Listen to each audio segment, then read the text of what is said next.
Okay, so this week we're going to do something pretty fast, kind of simple. My mom asked for this, and I want to make this for her. So I thought y'all might want to come along and see just what it is. She asked for a cover for her Bible, and I had made some in the past. I made this one, and I showed y'all a couple others. These are a lot more complicated. They, you have to put a liner, you have to put all kind of stuff, and it's never right. It's just never right for me. It pulls. It's got the edge wrong. I never make the measurement right because I have so many seams inside of it. So I was thinking, when we were kids, we made book covers out of paper. Now, obviously, my mom doesn't want to put paper book cover for her Bible, but I'm thinking, how was that made? So I looked up how to make a paper book cover, and I came up with a way to do it out of fabric. Pretty fast, pretty simple. I worked on the measurements several times. I'm going to give y'all some examples so that you'll see that it seems to be consistent in the way that it's done. Okay, so guys, so let's look over here. As I said, I just had this one that I had made, and it just isn't right. It always pulls, and just nothing's right with it. I mean, I use it because it's mine, but I wouldn't want to give that to anybody for a gift. So after she mentioned that, I had a Bible here that was coming apart at the edges. It's pretty worn out here. And I had on a pair of white pants, and I couldn't figure out where the brown spots kept coming on my white pants. And I realized it was my Bible. So I said, well, this is a good trial. Okay, and I figured this out. There it goes. See how nice it fits? And I also figured out how to make a little pen holder if you would want something like that. I mean, if you're going to just do a regular book, you might not need a pen holder for it. But because this was a Bible, I decided to try that. So I said, well, let me try it a second time. Oh, I set my pen flying. Well, that's okay. And make sure that my measurements were consistent. And so here's another one that was not right, coming apart. And when I got through, it fits real nice, real clean.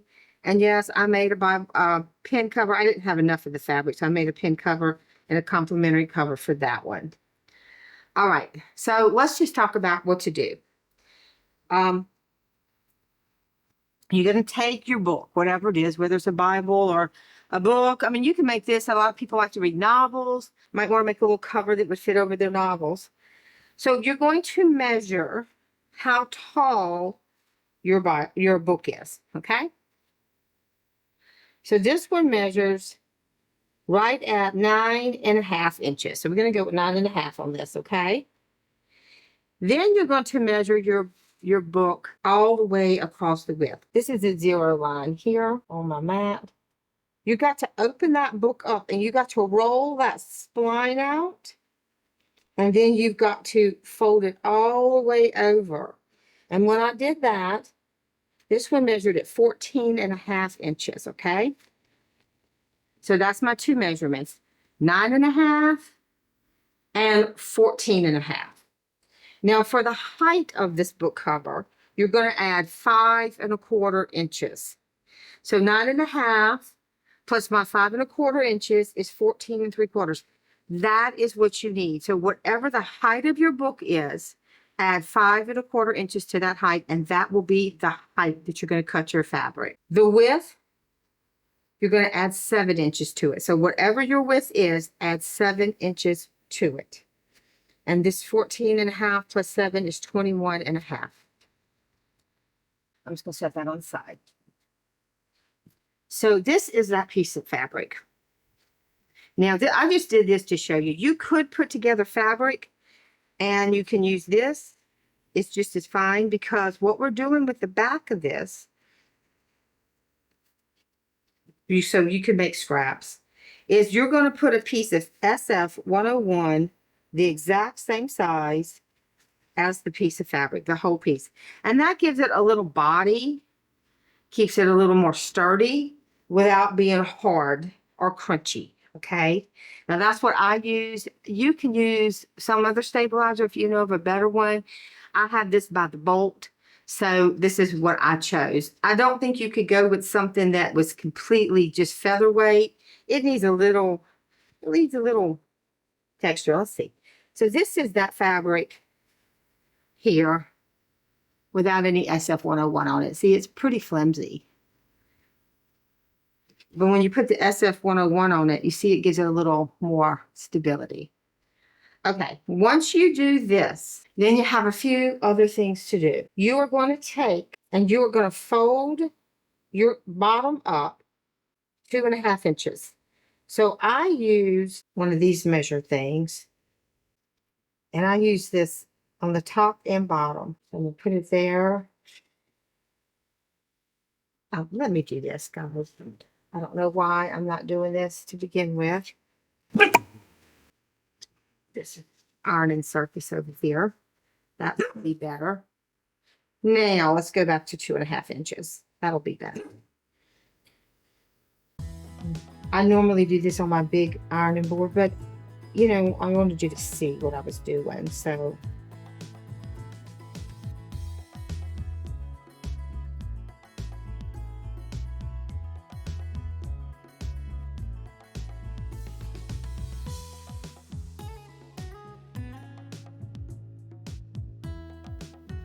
then we're going to turn it around and we're going to do the same thing from the other side.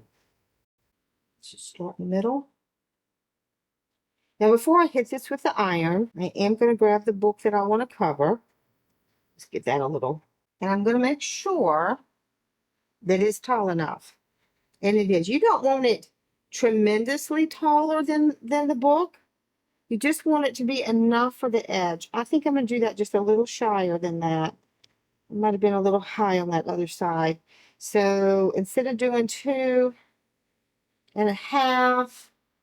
I'm going to go just a little bit less than that. And that's why it's always good just to check.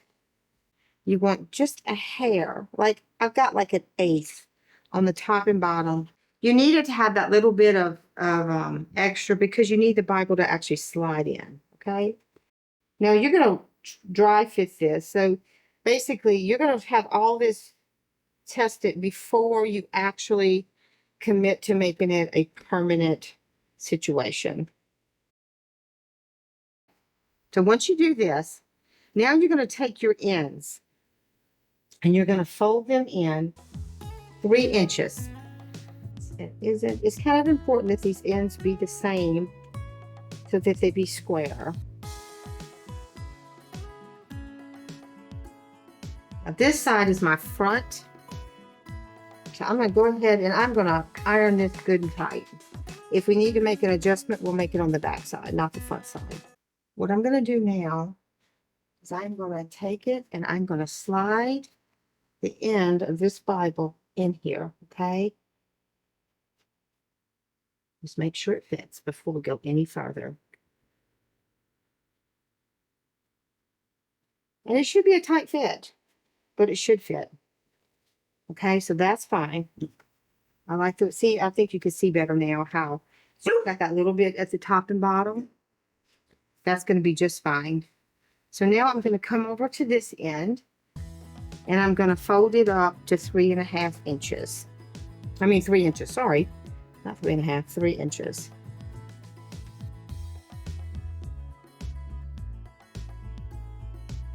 I didn't spray this one with the starch yet because I want to make sure of this fit before I actually hit it with the starch.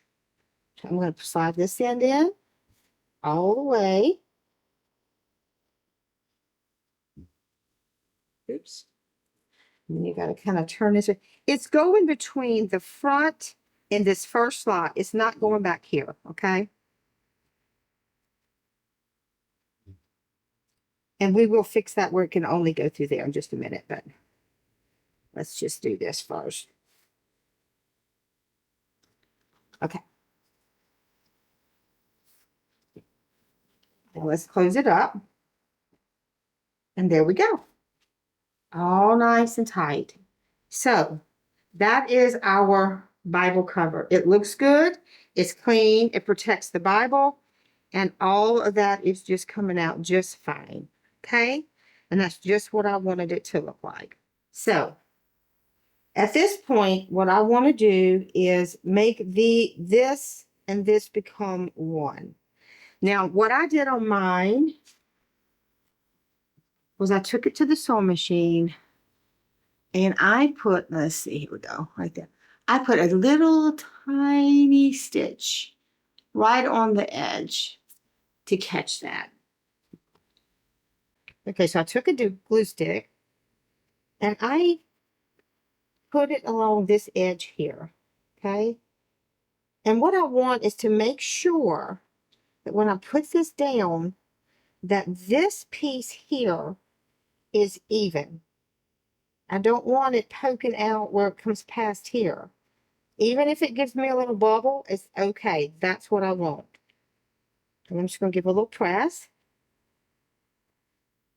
I'm going to do the same thing to this side. Just to hold it in place until I can get it to the sewing machine and sew that down.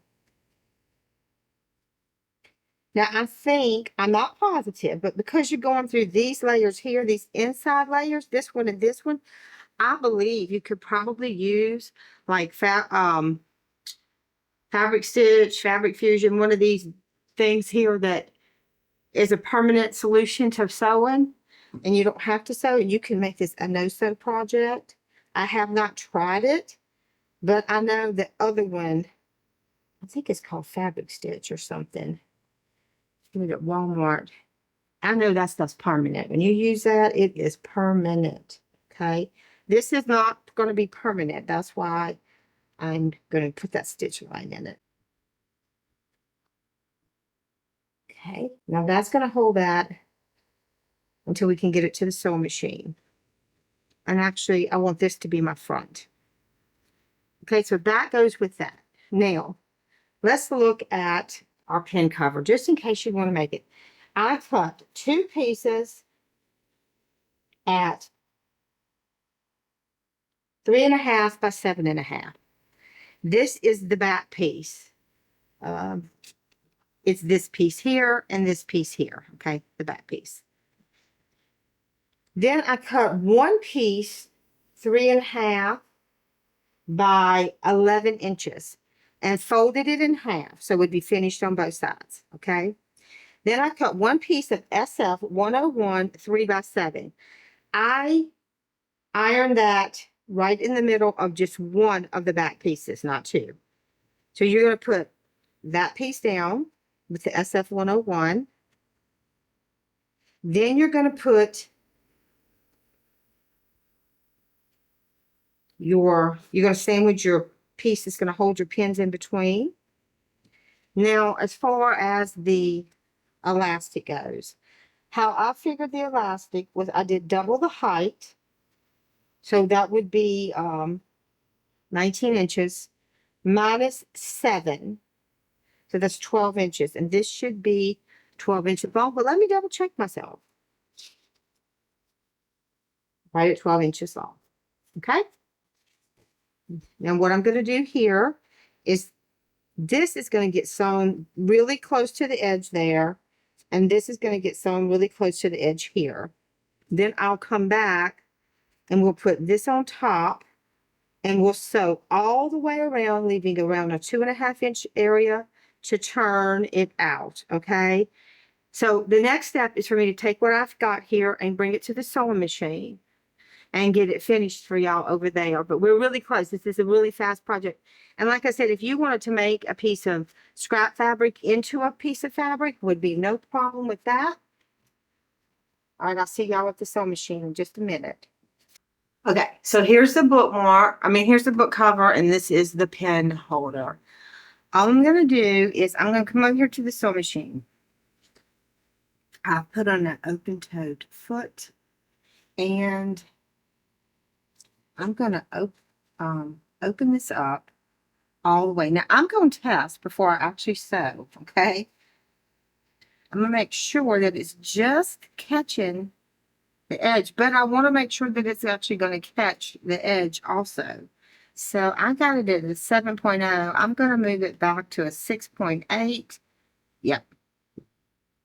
And all I'm going to do is just do a quick little line just till I get to this corner here that I glued down, and that's it. I'm not sewing all the way across.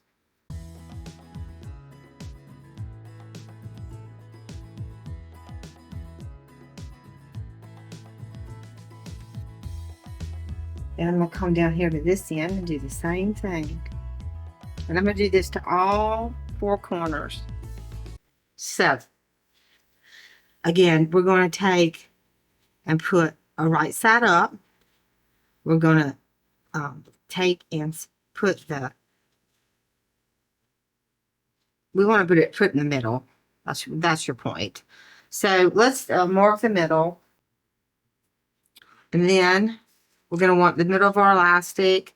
Now you can use whatever kind of elastic you have. If you've got narrower elastic, use narrower elastic. If you have wider, use wider. If you have, I don't know, whatever kind you got, just use what you got. I wouldn't go out and buy elastic for this. But this one is, in case you're curious, let's see how wide it is. Looks like it's 3/4. Okay, so we're going to take this and we're going to put this, we're going to match that to that. So now we got a little bit in the middle, and we are literally just going to go along the edge. We do not want to be in the seam allowance, and we will be sewing to the 1/4 inch seam allowance. Just enough to catch it, okay?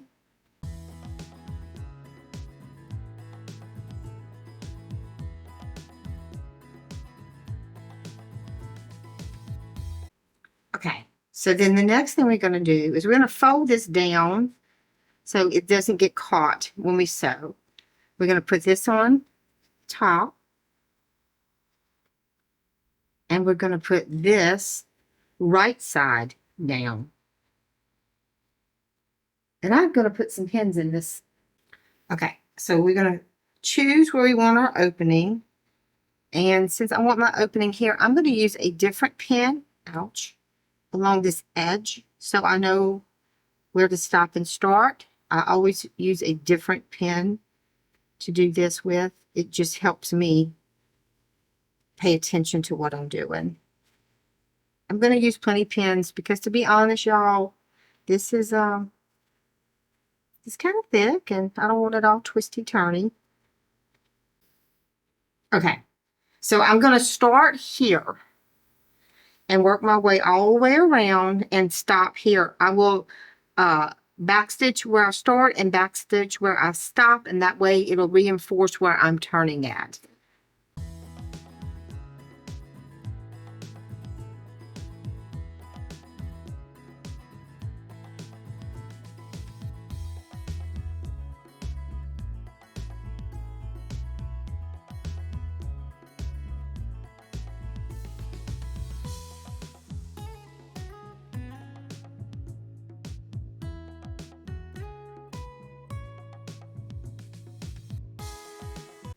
So my main point in stopping and starting like this is you want to stop and start after the little pocket starts, okay? Because you don't want to flip it where you got to deal with the pocket beginning. You want to make sure it's after that. You're going to reach in here. Oh, let's trim the corners. Sorry.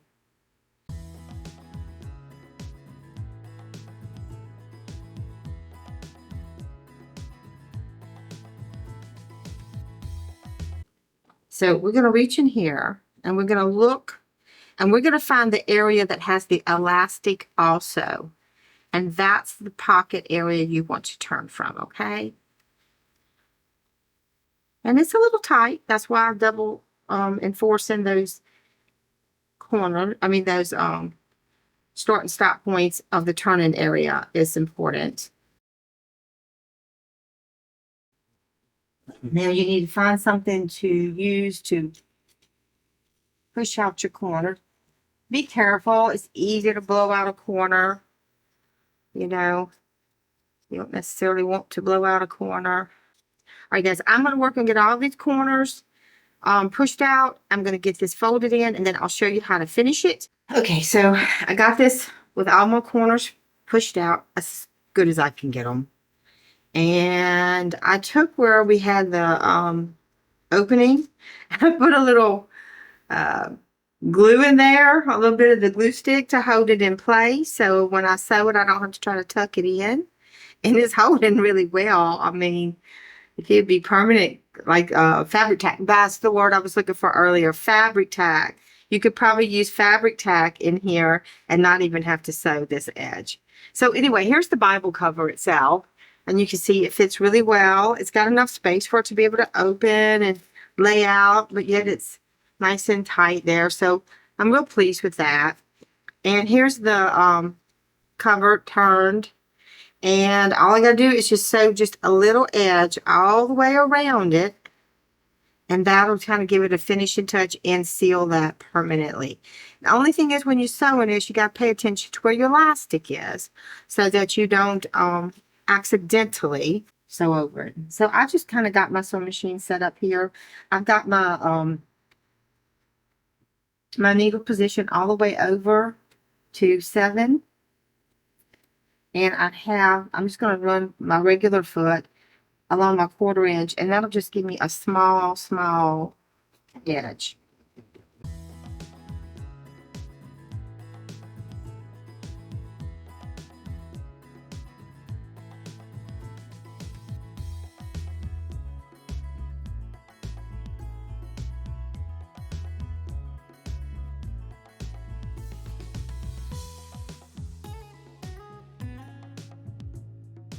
And then with approach here, I'm going to go ahead and trim this thread so it doesn't get all knotty looking.